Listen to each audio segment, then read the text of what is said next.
Bismillahirrahmanirrahim. Assalamualaikum warahmatullahi wabarakatuh. Alhamdulillahi wa kafa, wassalatu wassalamu ala nabiyina al-mustafa wa ala alihi wa sahbihi wa man sara ala nahjihi wa iktafa. Asyhadu an la ilaha illallah wahdahu la syarika lah wa asyhadu anna Muhammadan abduhu wa rasuluhu, amma ba'du.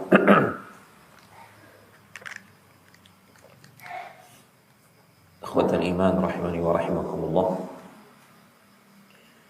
Kita memuji Allah tabaraka wa ta'ala atas setiap anugerah nikmatnya.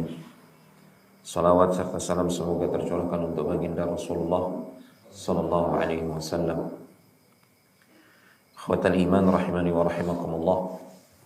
Tadi malam kita di poin yang terakhir kita membahas pentingnya membenahi hati kita dalam rangka menyambut Ramadan.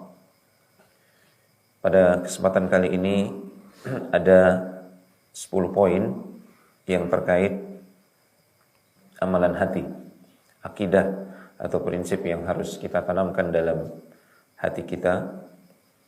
Dan ini sekaligus sebagai tadzkir, peringatan, tausiah dan nasihat bagi diri saya pribadi pertama, sebelum menjadi nasihat bagi yang lain. 10 poin ini saya rangkumkan dari sebuah muhadarah, kajian yang disampaikan oleh Syekh Profesor Dr. Saleh bin Abdul Aziz Sindi hafizahullah ta'ala. Beliau adalah guru besar akidah di Universitas Islam Madinah. Yang pertama kata beliau, musyahadatu minnatillahi fi taufiqihi lana fi siyam. Wajib bagi kita untuk senantiasa mempersaksikan betapa besar anugerah Allah Subhanahu wa taala dan taufiknya kepada kita semua, terutama dalam ibadah puasa ini. Dan mengakui nikmat Allah Subhanahu wa taala ini adalah kewajiban bagi kita, dan kita diajarkan untuk selalu bersaksi, bahkan bukan hanya mengakui dengan hati, bahkan melafazkan pengakuan bahwasanya semua yang kita miliki, semua nikmat lahir dan batin, bahkan termasuk ibadah yang bisa kita lakukan, itu semua adalah nikmat dan anugerah dari Allah Subhanahu wa taala.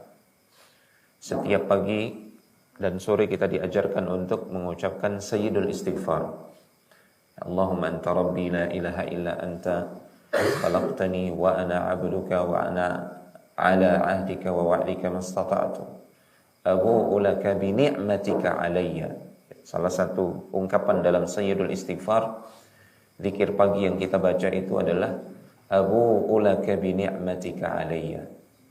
Aku mengakui ya Allah nikmat-nikmatmu yang engkau limpahkan kepadaku semuanya. Jadi kita diajarkan oleh Rasulullah SAW untuk selalu mengakui dan bersaksi betapa Allah Subhanahu wa ta'ala begitu banyak melimpahkan nikmatnya kepada kita setiap saat, bahkan sepanjang detak jantung kita, sepanjang kita menghirup nafas di dunia ini, selalu tidak lepas dari nikmat Allah Subhanahu wa ta'ala. Maka demikian pula dengan nikmat Allah Ta'ala terkait bulan Ramadan. Allah Subhanahu wa ta'ala telah memberikan nikmat yang begitu banyak. Allah yang memanjangkan usia kita sehingga kita bisa bertemu dengan Ramadan pada tahun-tahun sebelumnya. Di saat yang sama banyak di antara saudara kita yang tidak seberuntung kita ya bertemu dengan Ramadan. Allah yang memberikan kita kesehatan sehingga ketika kita bertemu Ramadan, kita bisa berpuasa, kita bisa beribadah, kita bisa qiyamul lail dan seterusnya. Sulaiman At-Taimi rahimahullahu ta'ala, beliau salah seorang ulama salaf. Jadi setiap malam, di malam hari di bulan Ramadan, beliau bangunkan keluarganya sambil beliau mengatakan qumu fala'allakum la tudrikuhu ba'da amikum hadha. Bangun salat malam. Boleh jadi ini Ramadan yang terakhir buat kalian, tidak ketemu lagi dengan Ramadan berikutnya. Ini bentuk wujud orang yang sadar akan nikmat Allah berupa waktu dan usia yang diberikan. Jadi sama sekali tidak disia-siakan. Nikmat Allah yang lain terkait puasa ini adalah Allah mudahkan ibadah puasa ini buat kita. Ya, Allah mudahkan. Tidak seperti umat terdahulu itu syariatnya berat. Tapi bagi kita itu mudah. Kita tidak diwajibkan puasa 24 jam. Hanya puasa ketika terbitnya fajar dan sampai terbenamnya matahari. Dan itu hanya beberapa jam. Tidak diwajibkan juga setiap hari. Artinya setiap bulan, tidak. Hanya wajib di bulan Ramadan saja. Jadi sudah sangat dimudahkan oleh Allah Subhanahu wa taala. Dulu di awal-awal pensyariatan puasa, dan pernah dialami ini oleh para sahabat, kalau mereka ketika mereka berpuasa, setelah mereka berbuka, kemudian mereka tertidur, kemudian mereka bangun malam di malam hari, belum waktu fajar, itu sudah nggak boleh buat mereka untuk makan dan minum. Syariat puasa dulu seperti itu. Ya. Sehingga ada salah seorang sahabat, dia pulang bekerja dalam keadaan berpuasa. Ya. Kemudian dia sholat. Dia sholat maghrib ya tentunya. Setelah itu dia tertidur. Pas bangun nggak bisa makan lagi, nggak bisa mendekati istri lagi, harus sambung puasanya. Berat sekali. Kemudian Allah Subhanahu wa taala menurunkan ayat dalam surat Al-Baqarah kalau tidak salah, yang meringankan syariat tersebut. Ya. Sehingga jadilah syariat berpuasa seperti sekarang. Allah halalkan malam itu, ya, untuk makan, minum, mendekati istri dan seterusnya. Ini juga termasuk nikmat Allah Subhanahu wa taala yang menjadikan ibadah puasa ini mudah.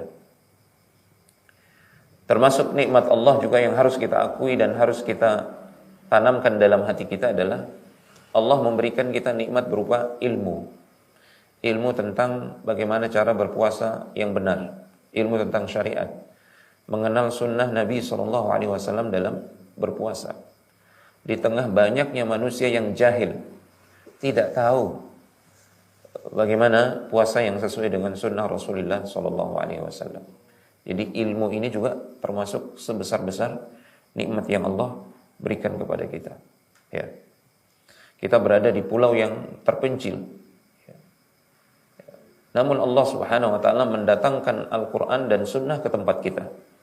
Mendatangkan orang-orang yang mengajarkannya kepada kita. Ini nikmat yang luar biasa yang harus diakui dan disyukuri. Ditambah lagi nikmat yang terbesar adalah nikmat taufik. Ya, kalau bukan taufik dari Allah Subhanahu wa taala, mustahil kita bisa sholat, mustahil tergerak hati kita untuk berpuasa, mustahil tergerak hati kita untuk melakukan ketaatan demi ketaatan. Jadi hidayah taufik itu murni di tangan Allah Subhanahu wa taala. Allah berikan kepada siapa yang Dia kehendaki. Itulah sebabnya kita selalu meminta hidayah ini, ihdinas siratal mustaqim. Nabi sallallahu alaihi wasallam ketika perang Khandaq, ketika beliau menggali parit, beliau bersabda, wallahi laulallah mahtadaina wala sallaina wala tasaddaqna. Kalau bukan karena Allah yang memberikan taufik kepada kita, mustahil kita bisa menjadi orang Islam, mustahil kita bisa sholat, mustahil kita akan bersedekah. Jadi Allah yang memberikan petunjuk sehingga kita tergerak untuk mau melakukan itu. Dan ini nikmat Allah Subhanahu wa ta'ala. Di tengah banyak sekali manusia yang KTP-nya Islam, mengaku muslim, ketika bulan Ramadan mereka tidak puasa, bahkan tidak sholat. Mereka diharamkan mendapatkan taufik dari Allah Subhanahu wa ta'ala. Maka ini harus kita camkan dalam diri kita, betapa besar nikmat Allah Subhanahu wa ta'ala, sehingga kita beribadah kepada Allah itu penuh rasa syukur, ya, penuh rasa pengagungan dan rasa terima kasih kepada Allah Subhanahu wa taala. Ini adalah amalan hati yang mengiringi amalan lahiriah yang menjadikan semakin besar nilai amalan yang kita lakukan. Ar-Rabi' bin Khuthaim rahimahullahu ta'ala, beliau pernah mengatakan, alhamdulillahilladzi a'ani fasumtu wa razaqani fa'aftartu. Segala puji bagi Allah Subhanahu wa taala yang telah menolongku, yang telah membantuku sehingga aku bisa berpuasa. Dan segala puji baginya yang telah memberikan aku rizki sehingga aku bisa berbuka. Ini lihat, ulama salaf mengakui nikmat-nikmat Allah Subhanahu wa taala. Termasuk diantaranya adalah nikmat kesehatan. Lihat, kalau kita ingin tahu betapa besar nikmat Allah di bulan Ramadan, lihat di bulan Ramadan tuh isi rumah sakit itu, lihat begitu banyak juga. Mereka tidak bisa berpuasa, tidak bisa qiyamul lail, tidak bisa tilawah Al-Quran, hanya bisa terbaring di ranjang rumah sakit. Nah, kita yang diberikan kesehatan, ingat nikmat Allah tersebut begitu besar sekali. Ya. Termasuk adalah nikmat kita bertemu Ramadan dalam keadaan kita ini muslim, orang Islam. Dalam keadaan kita menjadi umat Muhammad SAW. Bahkan ditambah lagi, dalam keadaan kita mengenal sunnah Rasulullah SAW. Ini nikmat di atas nikmat. Di tengah kebanyakan manusia, miliaran manusia, mereka bertemu Ramadan, bulan penuh rahmat, maghfirah, ampunan, tapi mereka bukan orang Islam. Mereka bukan orang Islam. Mana lebih banyak? Orang Islam atau non-Islam? Jauh lebih banyak orang yang non-Islam, miliaran. Nah, kita yang dipilih menjadi orang Islam ketika bertemu Ramadan, ini nikmat yang luar biasa besarnya. Ya. Termasuk nikmat di bulan Ramadan adalah nikmat dibelenggunya syaitan di bulan Ramadan. Ini juga nikmat. Ya. Sehingga ketaatan itu dominan dan kemaksiatan itu secara grafik dan statistik dia betul-betul menurun. Karena memang Allah Subhanahu wa taala membelenggu syaitan sehingga tidak leluasa di bulan tersebut. Belum lagi nikmat berupa pahala yang begitu melimpah, ya. Dan nikmat di hati yang kita rasakan juga ketika berpuasa. Ni'matani lis-shaimi ni'matani farhatani. Farhatun 'inda fitrihi wa farhatun 'inda liqa'i rabbih. Bagi orang yang berpuasa itu ada dua nikmat yang dia rasakan. Nikmat ketika dia berbuka, dan ini benar-benar kita rasakan. Nikmat ketika nanti bertemu Allah Subhanahu wa taala sebagai ganjaran bagi puasa mereka. Ini yang pertama. Kemudian yang kedua, musyahadatut taqsir wa mutala'atu aibin nafsi. Di samping kita wajib mengakui nikmat-nikmat Allah Subhanahu wa taala, wajib juga kita mempersaksikan kekurangan-kekurangan kita, aib-aib kita dalam beribadah. Sudah begitu hebat Allah melimpahkan nikmat, ternyata kita balas dengan sebaliknya, dengan kemaksiatan. Kalaupun kita beribadah, ibadah kita itu tidak sempurna. Lebih banyak mengingat selain Allah daripada mengingat Allah ketika kita beribadah. Lihat muamalah kita yang tidak seimbang dengan Allah Subhanahu wa taala. Allah setiap saat memberikan nikmat, tapi kita balas dengan, kalaupun kita balas dengan ibadah, ibadah kita itu penuh dengan kekurangan. Kadang-kadang disusupi oleh riya, ketidakikhlasan. Kadang-kadang disusupi oleh niat-niat selain Allah Subhanahu wa taala, niat-niat duniawi. Ya. Maka wajib kita hadirkan perasaan ini. Perasaan bahwasanya kita kurang dan sangat-sangat tidak layak. Bahkan tidak akan pernah bisa layak membalas nikmat Allah Subhanahu wa taala dengan ibadah yang kita lakukan. Toh sebesar apapun ibadah yang bisa kita lakukan, sehebat apapun kita beribadah kepada Allah, Allah tidak butuh kepada ibadah kita. Allah tidak butuh kepada ibadah kita. Justru kita yang butuh beribadah kepada Allah Subhanahu wa taala. Jadi perlu kita menggabungkan antara rasa harap dan takut kepada Allah Subhanahu wa taala. Berharap akan ganjaran Allah dari ibadah yang kita lakukan, namun di satu sisi juga kita perlu khawatir dan takut jangan-jangan ibadah kita ini tidak diterima, jangan-jangan puasa kita tidak diterima. Ya, karena berbagai macam aib dan kekurangan yang menyusupi ibadah kita. Makanya dalam Sayyidul Istighfar kita juga disuruh untuk mengakui kekurangan kita. abu'u laka bi ni'matika 'alayya wa abu'u laka bi dzambi. Aku mengakui ya Allah dosa-dosaku, kekurangan-kekuranganku terhadapmu. Ya. Ini para ulama mengatakan kullama 'azaba mahabbatuka lillah wa ta'zimuka lah wa 'ilmuka bih kullama 'azama syuhuduka litaqsirika wa kullama 'azama syuhuduka litaqsirika 'azamat taubatuka hatta takuna 'ala maddal alfaz. Ya, semakin besar kecintaanmu kepada Allah Subhanahu wa taala, semakin besar pengagunganmu kepadanya. Dan semakin besar persaksianmu akan kekuranganmu, aib-aibmu dalam beribadah kepada Allah, semakin besar pula rasa taubatmu kepadanya. Jika ini ada, maka kita akan rajin-rajin bertobat, beristighfar kepada Allah Subhanahu wa taala. Kemudian yang ketiga, tadzakkar anna as-shauma lillah fasum li ajlihi. Ingatlah bahwasanya puasa itu milik Allah, hanya untuk Allah, maka berpuasalah hanya karena Allah Subhanahu wa taala. Dalam sebuah hadis qudsi Allah Subhanahu wa taala berfirman, "As-shaumu li wa ana ajzi bihi." Puasa itu milikku, untukku, khusus untukku. Aku langsung yang akan memberikan ganjarannya. Aku langsung yang akan memberikan ganjarannya. Maka jangan kita berpuasa itu ya untuk sekedar diet, untuk ngurusin badan. Ini berarti ada niat selain mengharapkan wajah Allah Subhanahu wa taala. Murnikan niat untuk ibadah, untuk Allah berpuasa, pahalanya dapat, sehat juga dapat. Sehat itu kalau kita berpuasa nggak perlu diniatkan melalui puasa, sudah pasti dapat begitu. Niatkan murni karena Allah Subhanahu wa taala. Karena puasa ini ibadah yang kata para ulama tidak bisa disusupi oleh riya. Tidak bisa disusupi oleh ketidakikhlasan. Kalau orang benar-benar puasa, pasti dia puasanya ikhlas karena Allah.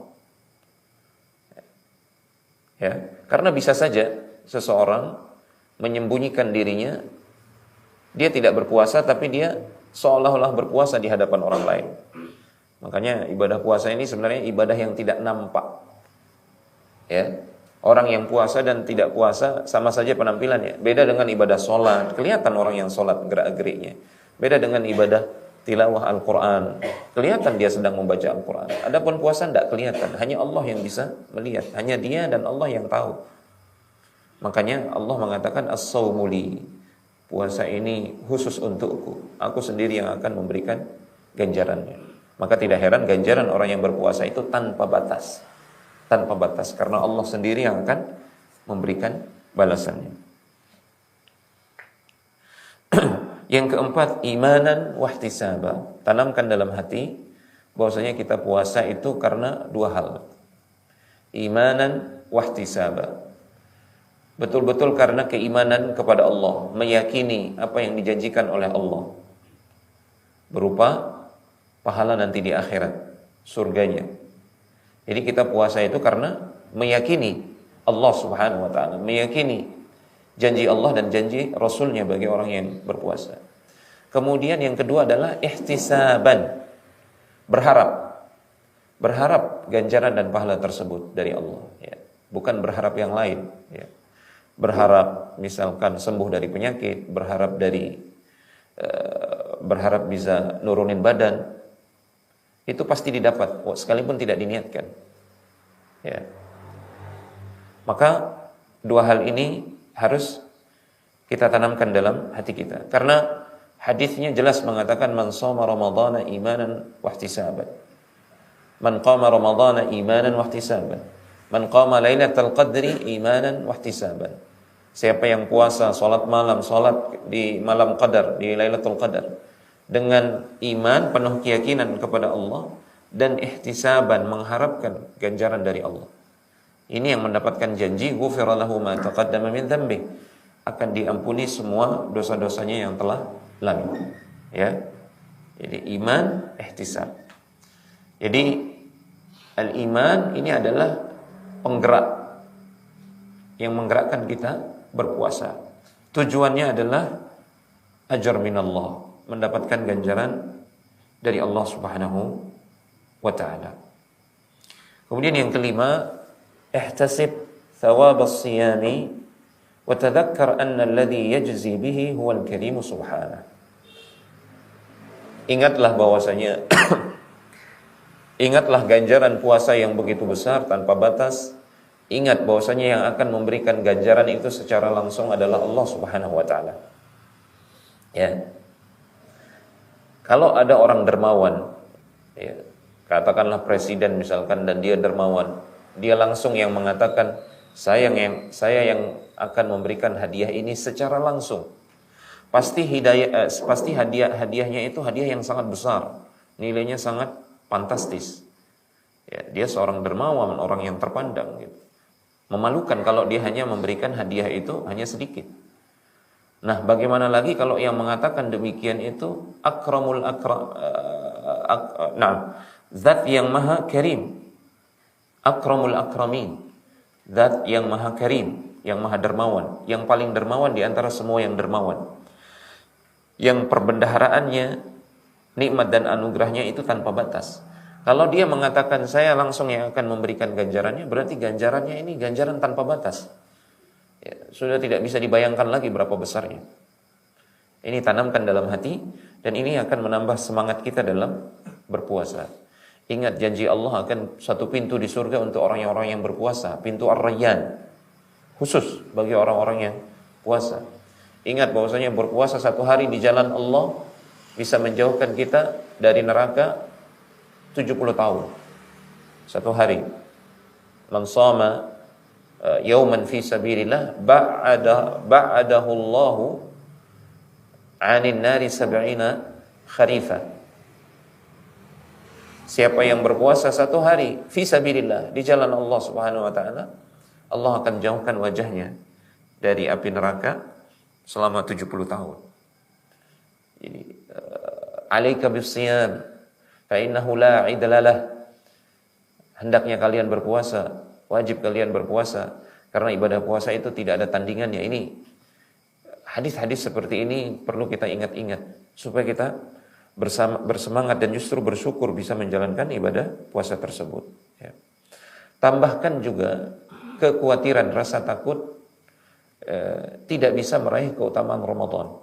Ini harus digabung antara berharap dan khawatir atau rasa takut kepada Allah Subhanahu wa taala.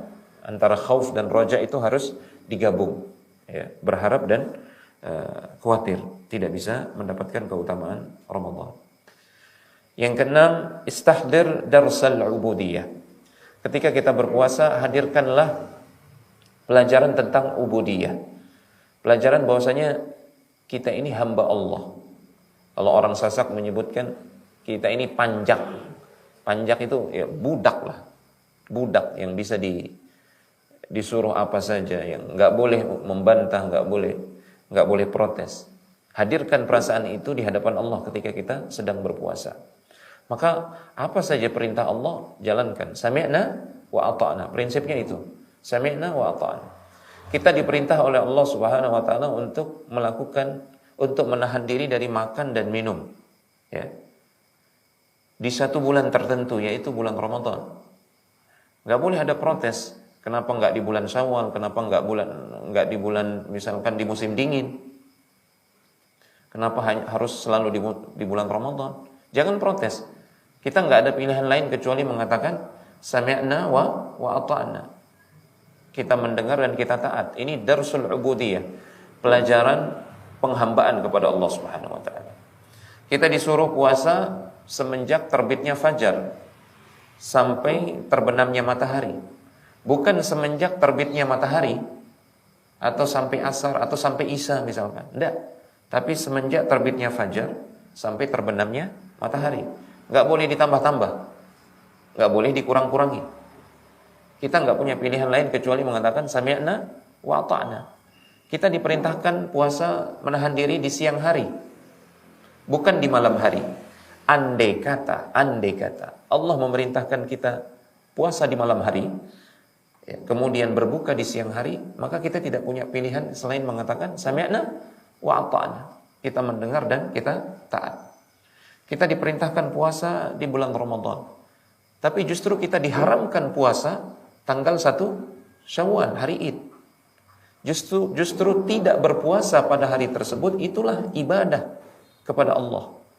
Intinya adalah pada ketundukan di hadapan perintah Allah Subhanahu wa taala. Kita ini hamba. Kita ini adalah hamba Allah Subhanahu wa taala. Dan itu yang diajarkan juga dalam Sayyidul Istighfar. Ya, Allahumma anta rabbi la ilaha illa anta wa ana 'abduka. Wahai Rabb, engkau adalah Rabbku, Tuhanku, tidak ada ilah yang berhak diibadahi kecuali Engkau, dan aku adalah hambamu. Apa saja yang Engkau perintahkan, tidak ada pilihan lain bagiku kecuali mengatakan aku mendengar dan aku taat. Ya. Baik. Kemudian yang ketujuh, azim ma 'azzamahullah. Agungkanlah, muliakanlah apa yang dimuliakan oleh Allah Subhanahu wa taala. Bulan Ramadan ini bulan yang mulia. Maka wajib kita muliakan apa yang dimuliakan oleh Allah. Jangan justru menghinakannya, termasuk menghinakan bulan yang dimuliakan oleh Allah. Bentuknya adalah kita berbuat maksiat di bulan tersebut. Berbuat maksiat kepada Allah di bulan Ramadan. Ini berarti kita tidak menghormati. Kita tidak menghormati bulan yang dihormati atau dimuliakan, diagungkan oleh Allah Subhanahu wa taala. Ya, maka tahan diri dari kemaksiatan, lebih-lebih pada bulan tersebut. Tahan lisan juga dan tangan kita. Tahan lisan dan tangan kita. Ya. Jangan cuma menahan perut. Jangan cuma menahan diri dari makan dan minum. Jangan cuma menahan diri dari syahwat. Bahkan tahan lisan kita dari berbicara, mengucapkan sesuatu yang dibenci oleh Allah atau tidak diridhai oleh Allah Subhanahu wa taala.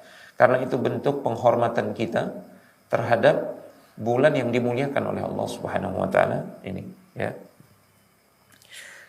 Jangan juga lalai atau musiman dalam beribadah. Artinya jangan hanya semangat di awal, kemudian di ujung-ujung yang harusnya kita ngegas di situ di akhir-akhir Ramadan, justru kita melalaikan ibadah, kemudian kita meninggalkan masjid di akhir-akhir. Ini juga termasuk wujud sikap tidak menghormati bulan yang terhormat ini. Kemudian yang kedelapan, ikhwati fillah, iltamis al-athar al-imaniyah lis-siyam. Ya. Carilah dampak atau buah yang diharapkan dengan melalui ibadah puasa kita ini. Jadi buah dari ibadah puasa apa? Taqwallah, takwa kepada Allah Subhanahu wa taala. Ya ayyuhalladzina amanu kutiba 'alaikumus-shiyam kama kutiba 'alal ladzina min qablikum la'allakum tattaqun. Diperintahkan kita berpuasa agar kalian menjadi orang-orang yang bertakwa. Nah, ini buahnya ini harus kita cari. Harus kita upayakan. Ya. Makanya yang namanya puasa itu bukan hanya sebenarnya hakikatnya bukan hanya menahan diri dari makan dan minum. Bukan hanya menahan perut kita. Tapi juga kata Rasulullah, "Man lam yada qaul az-zur wal 'amila bih wal jahala falaysa apa kata Rasulullah, "Man lam yada qaul az-zur wal 'amila bih falaysa lillahi hajatun fi an yada'a ta'amahu wa syarabahu." Siapa yang tidak meninggalkan ucapan dusta, ucapan-ucapan yang batil dengan lisannya, atau mengamalkan kedustaan, mengamalkan kebatilan, maka Allah tidak butuh kepada puasanya. Artinya Allah tidak akan memberikan pahala kepada puasa tersebut. Ya. Inilah buah dari puasa, harusnya melahirkan ketakwaan kepada Allah Subhanahu wa taala. Ini yang wajib kita upayakan. Sehingga Ramadan itu adalah imtihan, ikhwati fillah. Imtihan imtihan itu ikhtibar, ujian. Ada yang sukses, ada yang lulus, ada yang enggak lulus. Nah, tinggal pilih sekarang mau jadi orang yang sukses lulus ataukah orang yang gagal, khasarah, merugi. Yang kesembilan, al-iman yazidu bitta'ati. Ada pelajaran berharga dari ibadah puasa. Bukti terkait akidah Ahlus Sunnah yang menyatakan bahwasanya iman itu bisa bertambah, iman itu bisa berkurang. Yazidu bitta'ati ar-Rahman wa yanqusu bitta'ati syaitan. Iman itu dia bertambah dengan ketaatan kepada Ar-Rahman. Dan itu bisa kita rasakan di bulan Ramadan. Terasa iman itu naik, semangat beribadah itu lebih tinggi di bulan Ramadan daripada bulan-bulan yang lain. Kenapa demikian? Karena ketaatan yang kita lakukan, ikhlas karena Allah Subhanahu wa taala, itu menambah keimanan. Dan banyak ketaatan di bulan Ramadan itu selain puasa. Ada tilawah Al-Qur'an, ada qiyamul lail, kemudian ada apa lagi? Ada iktikaf, ya kan? Ada sedekah dan seterusnya. Semua itu menambah keimanan. Semua menambah keimanan. Jadi iman batin bertambah, iman lahiriah bertambah. Iman lahiriah berupa ketaatan kita, kalau kita tambah maka itu akan menambah iman batin kita. Maka ingat, Ramadan nanti ini adalah momen untuk menambah keimanan, jangan disia-siakan. Yang terakhir, ikhwati fillah, ihdzaril hirman. Awas, hati-hati dari diharamkan mendapatkan fadilah atau keutamaan Ramadan ini. Diharamkan mendapatkan taufik di bulan Ramadan, diharamkan mendapatkan buah Ramadan, yaitu ketakwaan setelah Ramadan. Maka ada dua hal yang perlu kita perhatikan. An ta'zimal istimrar. Kita wajib meniatkan, membulatkan tekad untuk berubah di bulan Ramadan ini. Setelah Ramadan, jadi jadikan Ramadan ini momen perubahan. Jadi setelah Ramadan, jangan lagi kembali kepada kebiasaan-kebiasaan buruk yang lama. Kesempatan misalkan, bagi yang belum bisa meninggalkan rokok, saya ambil contoh ini. Bagi yang belum bisa meninggalkan kebiasaan rokok, kesempatan bulan Ramadan, berhenti total. Bisa kok, buktinya meninggalkan rokok itu. Ketika dia berpuasa, bisa. Artinya dia bisa meninggalkan itu di malam hari juga. Ya kan? Malam hari itu lebih ringan seharusnya meninggalkan rokok. Kenapa? Karena kebanyakan waktunya kita gunakan untuk tidur, ya kan? Kalau di siang hari saja kita bekerja dalam kondisi puasa, kita bisa menahan diri dari rokok. Kenapa di malam hari ketika kita tidur misalkan, kebanyakan waktu kita untuk tidur, kita nggak bisa menahan diri? Harusnya bisa.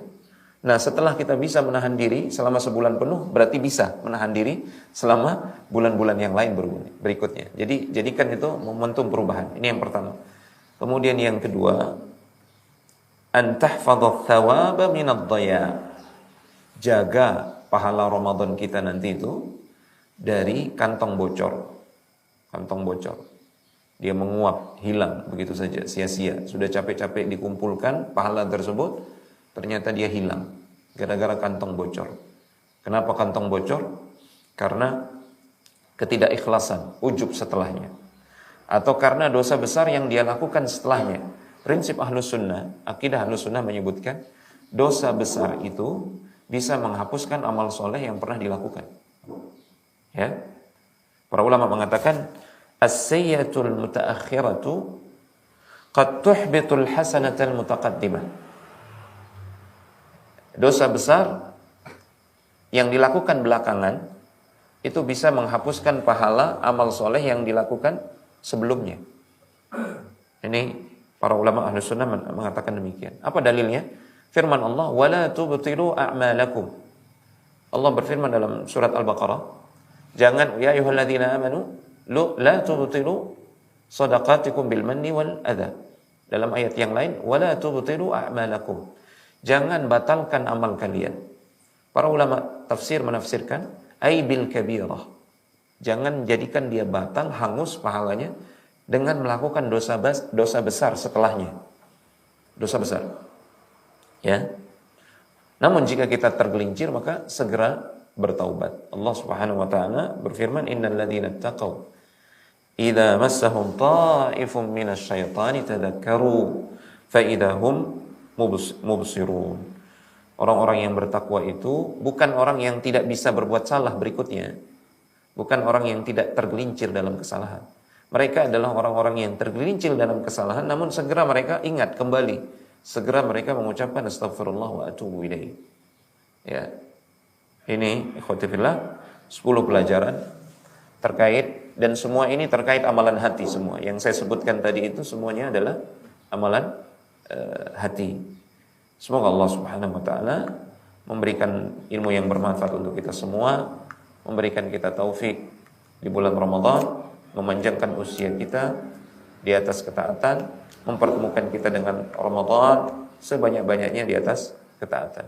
Hadza wa sallallahu ala nabiyina Muhammad wa ala alihi wa sahbihi wasallam wa akhiru da'wana alhamdulillahi rabbil alamin. Wassalamualaikum warahmatullahi wabarakatuh.